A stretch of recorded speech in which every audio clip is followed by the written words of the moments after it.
Salut tout le monde, bienvenue dans le débriefing des Formula Moteur. C'est une actualité qui est sortie aujourd'hui, qui a fait l'effet d'une bombe. La chose qu'on n'attendait pas de sitôt, qu'on n'attendait pas du tout, qu'on savait depuis plusieurs jours, puis on attendait juste le communiqué de presse. Voilà, ça y est, c'est fait. Fernando Alonso est de retour en Formule 1 en 2021 et avec Renault. Ouais. Voilà. Au revoir. Non, non, sérieusement. Non, sérieusement, on va quand même en parler de ce retour. Mais avant, un petit tour du CV du pilote espagnol Fernando Alonso. Bientôt 39 ans à la fin du mois de juillet. 312 départs en Grand Prix, 32 victoires, 22 pots, 97 podiums. 2 titres de champion du monde avec Renault. Un départ à Indy 500, dont peut-être un deuxième cet été. Deux fois vainqueur des 24 heures du Mans, un départ au Dakar. C'est un CV qui est assez bien fourni. Et pourtant, on n'attendait pas vraiment ce retour. Enfin, on n'attendait pas ce retour. Presque tous les semaines, tous les mois, on évoquait quand même un retour du pilote espagnol au plus haut du sport mécanique. Et très honnêtement, on est peut-être un peu déçu. Peut-être. Ou alors totalement surpris. Ou totalement offusqué. Oui, certains sont offusqués, mais ça je vais en parler juste après. Faisons un petit peu le point sur ce contrat qui lie le pilote espagnol et l'écurie française. Donc, il partirait sur un contrat de 2 ans. L'année 2020 serait juste une année de préparation, histoire de bien se remettre dans le bain, tout ça. Mais pour l'instant, on ne sait pas s'il y aura un roulage en essai privé pour l'Espagnol. Et surtout, de la voix de Serra Pitbull, il n'est pas encore prévu de voir l'Espagnol en essai libre sur un Grand Prix. Pour l'instant. Mais tout peut changer au dernier moment, c'est la Formule 1. Ensuite, 2021, bien sûr, vu la situation actuelle que nous connaissons, 2021 sera une transition pour les deux, sachant qu'en plus, les voitures seront les mêmes que cette année, à des différences près. L'objectif des deux parties, c'est 2022. Le nouveau règlement, les nouvelles voitures, et surtout l'objectif d'avoir des résultats. 2 ans. 2 ans à attendre. Je vais vous le dire après, mais il y en a qui vont pas attendre. Donc, comme je vous le disais, il n'y a pas encore d'essai libre de prévu dans l'immédiat. Mais quand même, cette interrogation de savoir pourquoi recruter Alonso dans l'équipe française, apparemment, ça serait écrit dans le projet du groupe Renault selon Abitbull. Là, on parle pas de l'équipe, on parle carrément du groupe. Renault, SAS, tout ça. Déjà, pour un pilote qui est parti depuis quelques années de l'équipe, qui roule plus en Formule 1, et puis qui fait autre chose à côté, il parle très bien français, il n'a pas perdu le niveau, hein. On sent très bien qu'il a un accent espagnol. Et aussi, c'est l'un des choix du nouveau patron, enfin, l'un des choix, il approuve, Luca De Meo, le nouveau PDG de Renault, approuve le choix de Fernando Alonso. Ça, c'est bien. Mais voilà, on va quand même peser le pour, le contre. Est-ce que Fernando Alonso aurait dû revenir chez Renault? Bah, c'est quoi les ambitions pour les deux quand même? Renault, ils nous ont quand même dit, on veut être champion du monde. D'accord. Est-ce qu'ils ont réussi? Non. Est-ce qu'ils ont gagné? Non. Est-ce qu'ils ont retrouvé le podium? Pas mieux. Donc c'est pour ça que on se pose vraiment des questions dessus parce que voilà, l'équipe française n'est pas vraiment dans un équilibre. Il n'y a pas de stabilité, il y a des hauts et des bas, il y a des excuses de sortie, il y a des soucis en piste, il y a un peu de déception selon les courses, selon les pilotes. Et je sais pas vraiment ce que recherche Renault avec le recrutement d'Alonso. Je sais pas ce qu'ils recherchent. Est-ce qu'ils espèrent avoir une aide pour progresser? Mais sur 2 ans, ça paraît très long. Surtout que il y a pas longtemps, on parlait quand même de savoir si oui ou non Renault allait rester en Formule 1. Et attendre encore 2 ans, ce n'est pas possible. C'est pas possible parce que on peut plus attendre. On peut plus attendre un constructeur qui met quand même beaucoup d'argent pour redevenir champion, constructeur et pilote. C'est très long. C'est très long et limite, ça fait longtemps qu'ils auraient pu être à un meilleur niveau. Peut-être au niveau Ferrari. Bon, là c'est l'inverse, c'est Ferrari qui est au niveau du Renault. Mais quand même, la marge de progression, elle stagne. Limite, elle régresse. Elle régresse même, autant le dire. Elle régresse. En fait, je sais pas si c'est vraiment une bonne idée. Je sais pas si c'est une bonne idée parce que faut retrouver quand même des résultats concrets, mais pas l'année prochaine. Il faut les retrouver maintenant. Parce que n'empêche, je sais qu'il y a eu Vettel qui s'est fait licencier du Ferrari, viré, hein, pour rester poli. Ferrari qui a débauché Sainz de McLaren, Ricciardo qui a débauché, qu'est-ce que je raconte moi, McLaren qui a débauché Ricciardo de Renault, pardon. Mais mon silence en dit long parce que bon, ouais, je vais vous le dire. Hein. J'avais pas envie que Alonso revienne en Formule 1. Voilà. J'avais déjà dit dans un précédent podcast, si vous l'avez écouté, mais je sais pas si ça peut être bénéfique pour Renault et même pour Alonso parce que le Alonso qui est parti de la Formule 1, c'était plus le même que j'ai connu au début de ses succès avec Renault.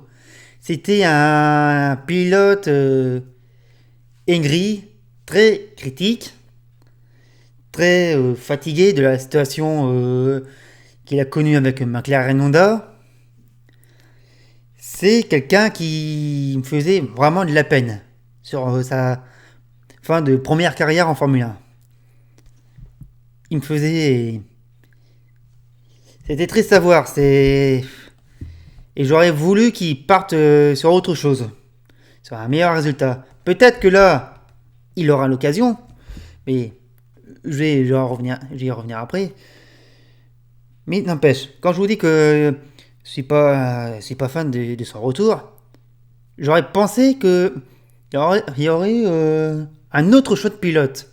Et des candidats, il y en a plein. Bah regardez, on peut en trouver des pilotes sur le marché, même dans les autres équipes. Je parlais de Vettel, qui est viré de Ferrari. On l'envoie un coup chez Alfa Romeo, un coup on l'envoie chez Racing Point. Alfa Romeo, ça serait vraiment bizarre. Bon, admettons, mais ça serait une longue attente et puis l'équipe l'équipe suisse-italienne n'a pas vocation à recycler les champions du monde de Ferrari. Et puis Racing Point, c'est un petit peu fermé. Parce que... Enfin, c'est un peu fermé.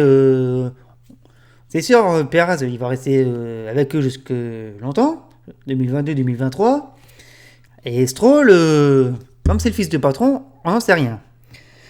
Donc, c'est pour ça que je me suis dit... je me suis dit au début, Vettel chez Renault, ça n'a pas de sens. C'est pas logique. Mais finalement, avec le temps, pourquoi pas? Alors, c'est quand même un pilote qui est en plein doute. Il suffit de voir ses erreurs bêtes en piste. C'est quelqu'un qui a mal dans son orgueil, qui a un gros manque de confiance, qui n'est plus le même Vettel qu'on a connu en arrivant à Scuderia, pardon. Et je pense que en partant chez Renault, ou même dans une autre équipe au général, je pense que ça aurait été mieux pour lui. Histoire de changer d'air, changer d'attitude, être plus calme, plus posé. Ça aurait pu être une bonne idée. Mais ça ne se fera pas. Après, il y avait d'autres pilotes. Quelqu'un qui a fait un peu de l'appel du pied, qui qui roule dans une voiture qui a pas de frein. Oui, je veux parler de Romain Grosjean. Alors, on va me dire des choses sur Grosjean. Je sens tous les haters de Winamax qui vont se ramener, qui vont l'allumer gratuitement. Parce que voilà, ouais, Grosjean, il casse plus qu'autre chose, il a jamais terminé une course, il roule dans une as, hein, oh. Faut savoir que Grosjean, à l'époque Lotus, c'était quand même celui qui rapportait le plus de bons résultats. C'est lui quand même qui était au niveau du Kimi Raikkonen. Bon, Raikkonen qui revenait de la Formule 1, d'accord, mais... Et surtout, Grosjean, il a un excellent feedback. Il sait où trouver le problème sur sa voiture. Après, il est peut-être pas forcément écouté, hein. Vous voyez chez As, quand ils ont galéré l'année passée. Mais je pense que ces retours techniques, ça aurait pu aider Renault. Et comme Vettel, lui aussi, il aurait besoin de changer d'air. Au moins, histoire de récupérer la confiance. Et puis surtout, parce que je vais être franc, je pense que Romain Grosjean, il vit ses dernières années en Formule 1, en tant que pilote. Et peut-être qu'il aurait pu partir sur une bonne note avec Renault. Ça aurait pu être pas mal. Alors bien sûr, bon, les duos franco-français dans une équipe française, la plupart du temps ça allait pas, mais ça aurait pu être une bonne idée. Ou après, pendant un moment, on a parlé d'autres pilotes. C'était, attendez, j'essaie de le lire, Guan Yu Zhou et Christian Lundgaard, les deux pilotes en Formule 2 de la Renault Sport Academy. Ils ont fait une superbe course, enfin un super week-end en Autriche à l'ouverture de la saison. Très bien. Mais ils sont pas encore prêts. Ils n'ont pas leur super licence. Et leurs palmarès, surtout, sont faibles. C'est pas des Leclerc, des Russell, des De Vries en puissance. On est encore loin de tout ça. Ils font des résultats, certes, mais c'est pas encore ça. Ils stagnent un petit peu parce que Zhou, ça fait 3 ans maintenant qu'il est en Formule 2. Et Lundgaard, bon, il vient d'arriver chez Art en F2. Donc là-dessus, on va encore laisser un peu de temps pour lui. Mais voilà, pour l'instant, ils sont pas encore prêts à passer le cap en Formule 1. Il faut encore attendre un peu. On sait jamais. Ou après, il y aura pu avoir un autre pilote. Le premier qui me cite Nico Hülkenberg n'aura peut-être pas tort. Par contre, il a intérêt à me trouver de sacrés arguments pourquoi il aurait pu être rembauché par Renault. Oui, franchement, il me faudrait des arguments. Et donc, Alonso quand même de retour chez Renault. Au début, j'y croyais pas, je voulais même pas y croire, et puis ben voilà, il y est.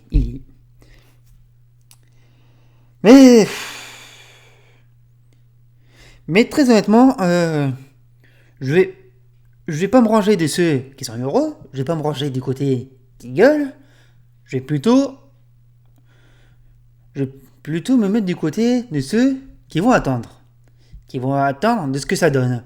Parce que tout le monde est allé de son commentaire sur les réseaux, les forums, les sites, mais je pense qu'on pourrait peut-être laisser le doute. On sait pas. Peut-être que Renault va faire des résultats incroyables.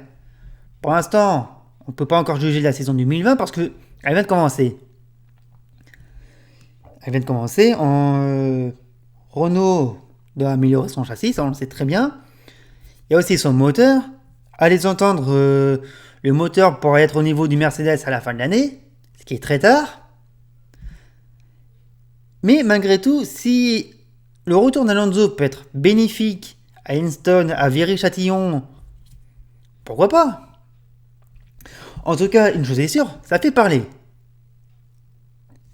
Ça parle.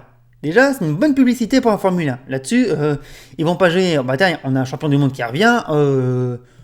On va jouer dessus, on va communiquer. On va être à fond là-dessus. Peut-être. Mais malgré tout, ça a déjà commencé. Il y a énormément de critiques là-dessus. Et comme je vous le dis, je laisse le doute planer. J'attends de voir ce qui va se passer de ce que va faire Alonso pendant cette année de préparation. Bon, déjà, il va essayer de se qualifier à l'Indy, hein, ça je l'ai dit. Pardon. Et après, on verra comment va se préparer son retour en piste. Mais son vrai retour en piste en Formule 1. Est-ce qu'ils vont faire comme Raikkonen et Kubica, bloquer un circuit, aller rouler avec une ancienne voiture, avoir le feedback de l'Espagnol, le ressenti, juger, savoir dans quelle direction partir, et après, action. C'est... Et après, il y a aussi quand même une chose que je n'ai pas parlé, c'est Esteban Ocon. Est-ce qu'il est ravi de savoir qu'il va faire équipe avec Alonso? Bon, je pense que oui. Enfin, en, en face devant une caméra, il va dire si heureux de revoir Alonso comme coéquipier, tout ça. Bon, c'est très bien. Mais très honnêtement, comment sera l'ambiance entre les deux dans l'équipe, en interne, et aussi sur la piste? Parce que là où ça parle le plus, c'est sur la piste. Et quand même, pour un comeback, à bientôt 40 ans, enfin l'année prochaine, il aura 40 ans, Alonso. C'est à voir. Parce que le dernier qui a fait un comeback, c'était pendant 3 ans avec une flèche d'argent, il n'a ramené qu'un seul podium. Et une pole. Enfin, il a été déclassé, mais il avait une pole. Voilà. C'est à voir en fait. Je vous le dis, c'est à voir. C'est voir de ce qui va se passer, de comment ça sera en ambiance, comment ça sera en piste, comment sera la motivation et les attentes aussi. Parce que, je vous le dis, il n'y aura peut-être pas un titre de champion du monde. Quoique, qui sait? On ne sait pas. Est-ce qu'il y aura des victoires? Je le souhaite. Ça pourrait être génial. Est-ce qu'il y aura des podiums? Bon, vous allez me dire, s'il y a la victoire, il y a des podiums. Mais avant la victoire, est-ce qu'il y aura? Je l'espère. J'espère qu'il y aura des podiums pour eux. Ça fait quand même longtemps qu'on attend ça.